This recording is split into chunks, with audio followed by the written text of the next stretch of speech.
یہ ایسے فضول ہیں، یہ گھاسیں، مختلف چیزیں، جانور، سمندر کے اڑنے والے، نہ نظر آنے والے، یہ ایسے نہیں پیدا کیا رب نے، اس کے پیچھے کوئی مقصد ہے۔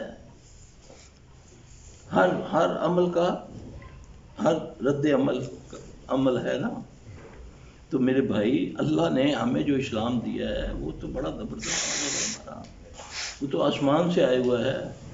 اعوذ باللہ من الشیطان الرجیم، بسم اللہ الرحمن الرحیم۔ وَإِن يَمْسَسْكَ اللَّهُ بِضُرٍّ فَلَا كَاشِفَ لَهُ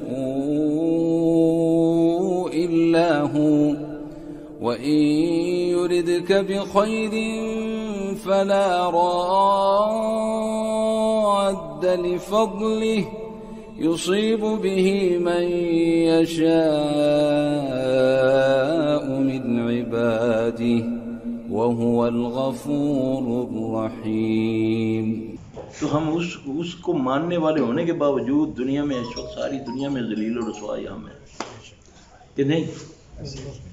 نہ کہیں عزت ہے، نہ کہیں صحت ہے، جو ہے بھی وہ بھی برباد ہے، جس کے پاس مال ہے وہ بھی برباد ہے، جس کے پاس نہیں ہے وہ بھی، جس کے اولاد ہے وہ بھی رو رہا ہے، جس کے پاس نہیں ہے وہ بھی رو رہا ہے، جس کے پاس کھانے کو ڈھیروں ہے وہ بھی نہیں ہے، وہ بھی پریشان ہے کہ ڈاکٹر نے منع کیا نہیں، سونگنا بھی نہیں ہے، گندم نہیں کھانی، انگلینڈ سے ایک منگاتے وہ چپاتی سی آتی ہے وہ کھاؤ، اپنے گندم چھانو، چوکر نکال کے پھینکو جانوروں کو، اور جرمن سے بسکٹ چوکر کا منگوا کر وہ کھاؤ، دیکھو کیسا ہے۔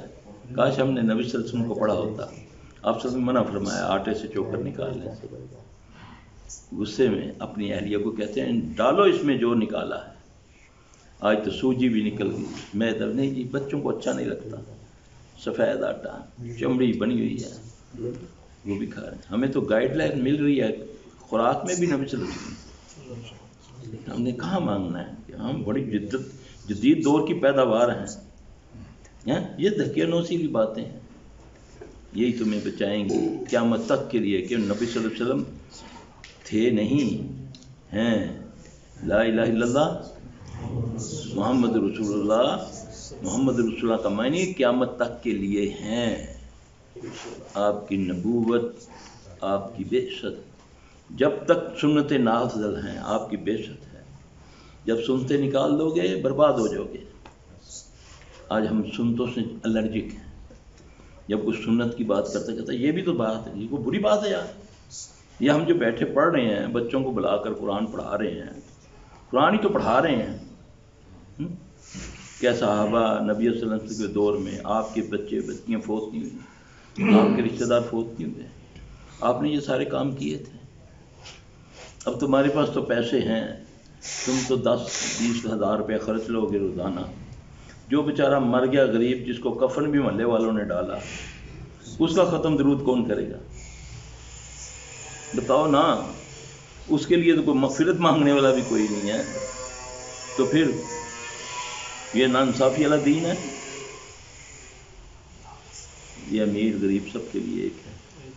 تو میرے بھائی ان چیزوں کو ہم دیکھیں حقیقت کی نظر سے، جب اسلام کو دیکھیں گے اسلام سمجھ بھی آئے گا، پھر اس کی ایک ایک بات، جب آدمی کی نیت ٹھیک ہوتی ہے نا تو اللہ اس کا دل کھول دیتا ہے، جب نیت ہی خراب ہے، جب عمل ہی، ہم تو یہاں تک بعض علماء سو کہتے ہیں جتنا زیادہ تحقیق کر سو اتنا زیادہ عمل کرنا پیسی ہو بدبخت ہو، کیوں دور کرتے ہو دین سے ان کو، تم تو دور ہو ہی، تم نے تو رٹے لگا کر برباد کر دی امت کو، کسی نے حاضر و نادر کے چکروں میں لڑا دیا، کسی نے کسی پہ، کوئی اپنے سلسلے، کوئی اپنے فرقے، کوئی ادھر کھینچ رہا ہے، کس سے کہانیوں کو تم نے دین بنا دیا، جو اللہ کے نبی صلی اللہ علیہ وسلم کی اصل زندگی تھی اس کو پوشیدہ کر دیا، صحابہ کی زندگیوں کو آپ نے کتابوں تک نکلوا دیا، گند ڈال دیا کتابوں میں۔ بچپن میں ہم دوسری تیسری کتابوں میں کچھ نہ کچھ پڑھتے تھے، آج دیکھتے ہیں تو اس میں ہے ہی کچھ نہیں، اب تو بعض بکس کے اندر تو سیکس پڑھایا جاتا ہے، میوزک کے بارے میں بتایا جاتا ہے، یہ کیا ہے یار یہ سارا؟ مسلمان اسلام ایسے ہوتا ہے؟ وعلیکم السلام. تو بھائی برباد ہو گئے تم.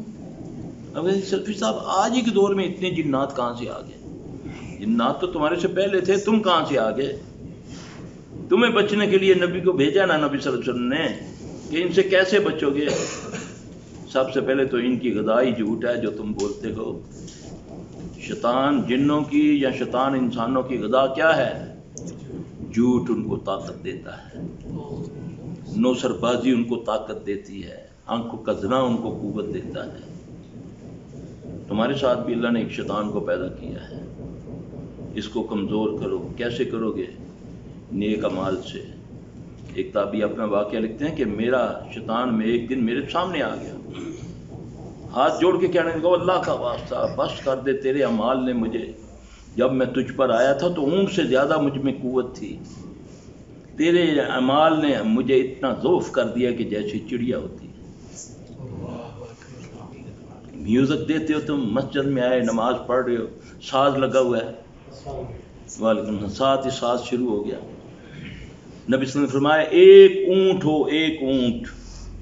جو عرب جنہوں نے دیکھا یا اونٹوں کے علاقوں میں کہ اونٹ سینکڑوں کے حساب سے ان کی قطار چلتی ہے نا، ایک اونٹ کے گلے کی گھنٹی ان تمام اونٹوں میں سے اللہ کی رحمت کا سایہ اٹھا دیتی ہے. اللہ کی قسم یہ حدیث ہے. گھنٹی کن کی عبادت ہے؟ ہندوؤں کی، بدھ مذہب جاپانیوں کی.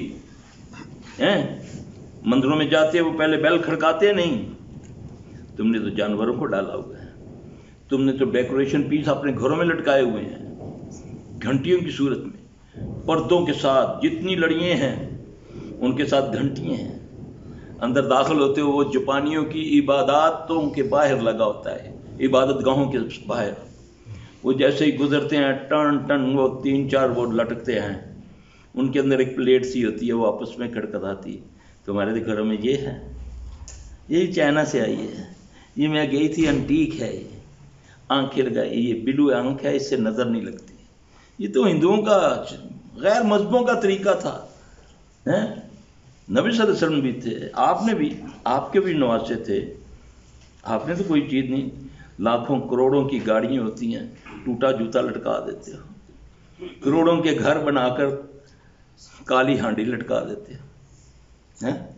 جو کافر کر رہا ہے وہ تم کر رہے ہو. تمہارے مذہب میں کوئی ایسی چیز نہیں. تمہارے نبی صلی اللہ علیہ وسلم نے کچھ نہیں آپ کو بتایا کہ نظر سے کیسے بچنا ہے، حسد سے کیسے بچنا ہے، بتایا. لیکن مجھ سے یہ نہیں ہوتا، کیونکہ نہ میں نے اٹھنا ہے نہ میں نے پڑھنا ہے. یہ تو پڑھو گے تو ہوگا، رکھنے سے کچھ نہیں ہوتا. قرآن سارے رکھ لو. دیکھو قرآن کے لیے بھی تمہارے ساتھ کتنا ظلم ہے. ہر گھر میں قرآن ہے، 2 4 5 10، لیکن مولوی تعویذ دیتا ہے کہ یہ گھر میں لٹکا لو، اس سے برکت ہوگی.